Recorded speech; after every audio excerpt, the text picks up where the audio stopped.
కర్ణాటకలో సీఎం మార్పు ఉంటుందా ఉండదని మీడియా ఎంత గోల్ చేసినా సరే, ఒకవైపు సిద్ధరామయ్య 5 సంవత్సరాలు నేనే కొనసాగుతాను, దీని గురించి పదే ప్రశ్నలు వేయకండి అని చెప్పాడు. మరొక వైపు డీకే శివకుమార్ సీఎం కుర్చీలో ఎవరికి కూర్చోవాలన్నదు అని చెబుతూనే దీని గురించి ఎక్కువగా మాట్లాడకండి అని చెప్పకనే చెప్పాడు. అంటే సీఎం కుర్చీలో తనకు కూర్చోవాలని ఉన్న అధిష్టానం ఇష్టమే అన్న విధంగా దాని గురించి ఎక్కువగా మాట్లాడకండి అని చెప్పేశాడు. అయితే ఈ విషయం ఎందుకంటే ఇప్పుడు బీహార్లో ఎన్నికలు జరుగుతున్నాయి కాబట్టి ఇప్పుడు సీఎం మార్పు చేస్తే అది మళ్ళీ దేనికైనా ఎఫెక్ట్ పడే అవకాశాలు ఉంటాయని ఇంతవరకు అయితే కాంగ్రెస్ అధిష్టానం దీని గురించి ఏమనలేదు.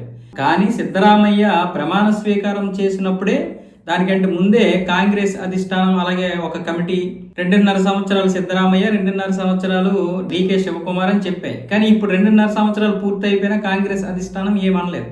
ఇప్పుడేమొచ్చేసి సిద్ధరామయ్య మారడు, 5 సంవత్సరాలు అతనే ఉంటాడు అన్న విధంగా చెప్పిన సిద్ధరామయ్య ఢిల్లీ వెళ్తే మొన్న ఒక పుస్తకావిష్కరణ కోసం అక్కడ మాత్రం పనిలో పనిగా కాంగ్రెస్ అధిష్టానాన్ని కూడా కలవడానికి వెళ్ళినటువంటి సిద్ధరామయ్యకి ప్రయత్నాలు చేస్తే అక్కడ అపాయింట్మెంట్ దొరకలేదు. అందరూ కూడా బీహార్ ఎన్నికల్లో బిజీగా ఉన్నారు, ఇప్పుడు కలిసిన వేస్ట్ అన్న విధంగా అపాయింట్మెంట్ అయితే ఇవ్వలేదు. దీని గురించి ఇప్పుడు జాతీయ మీడియా ఏం చెప్తుందంటే సిద్ధరామయ్య మార్పు ఖచ్చితంగా ఉంటుంది.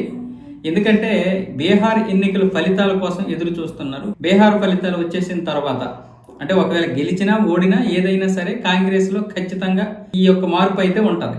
గెలిచినా ఓడినా అంటున్నారు కానీ గెలిస్తేనే మార్పు ఉంటది, ఓడితే మాత్రం ఖచ్చితంగా మార్చరు. ఎందుకంటే ఇక్కడ ఈ సిద్ధరామయ్యని కనుక సీఎం కుర్చీలో దింపితే పార్టీ 2 ముక్కలు అయిపోద్ది అని మొదటి నుంచి కూడా అధిష్టానం భయపడుతుంది.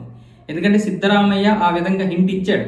ఎందుకు, ఇక్కడ కూడా ఖర్గే ఉన్నాడు, అక్కడ వాళ్ళ నాన్న అధిష్టానంలో ఖర్గే ఉన్నాడు.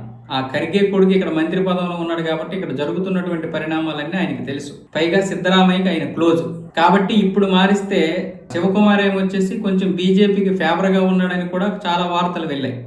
అందుకని ఇప్పుడు అధిష్టానం కూడా శివకుమార్ విషయంలో పెద్దగా స్పందించలేదు. కానీ సిద్ధరామయ్య మార్పు చేయకపోతే వచ్చే ఎన్నికల్లో మళ్ళీ శివకుమార్ ఏ విధంగా దూకుతాడో తెలియదు. ఏ విధంగా కాంగ్రెస్లో ఉంటాడా లేకపోతే సీఎం పదవి ఇస్తానంటే బీజేపీలోకి వెళ్ళిపోతాడా అన్న విషయం కూడా ఇప్పుడు అధిష్టానం ఆలోచిస్తుంది. అలాగా శివకుమార్ కనుక వెళ్ళిపోయాడంటే డీకే శివకుమార్ కాంగ్రెస్కి మళ్ళీ పెద్ద దెబ్బ.